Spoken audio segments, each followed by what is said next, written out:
Update क्यों पिया के टंडो जाम खां जिते एचआरजेडी न्यूज़ जे रिपोर्टर मुंसिफ अहमद तालपुर मुताबिक तालका मुख्तियारकार जी अगवानी में टंडो जाम शहर में बाजार में हद दखलन खिलाफ ऑपरेशन दौरान दुकानदारन पारा सख्त मुजाहिमत हंगामो। मसलसल दुकानदार इंतजामिया विच में चक्रियों हलंद रहियूं जॾहिं त हंगामी कवरेज करण ते दुकानदार साफ़िन ते ॾमरजी पिया। साफ़िन मथा तशद्दुद करे मोबाइल फोनूं ऐं कैमरा फुर कयूं वियूं। हंगामे जी वीडियो नशर करण जी सूरत में संगीन नतीजा भोगण जूं धमकियूं पिण ॾिनियूं वियूं।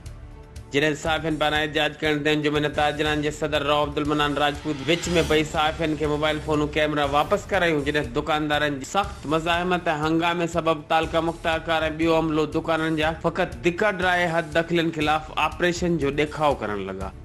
ॿिए पासे टंडो जाम जे शहरनि जो चवणु आहे वर्कशॉप स्टाफ खां रेलवे फाटक ते शहर जे मुखिया रोड जी माप 60 फुट आहे जॾहिं त कब्ज़ा माफ़िया कब्ज़ा करे 15 फुटनि ताईं पहुचाए छॾी आहे।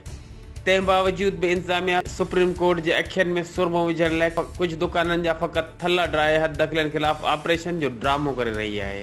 ॿिए पासे टंडो जाम जे साफ़िन पारां हद दखलन दौरान कवरेज करण था साफ़िन सां थींदड़ नारवा सलूक तशद्दुद कैमरा ऐं मोबाइल फोनूं फुर करण वारे वाक़िअनि बाबति आला अख़्तियारनि खां नोटिस वठण जो मुतालबो ऐं मुलविस जवाबदारनि खिलाफ कानूनी कार्रवाई करण जी घुर कई।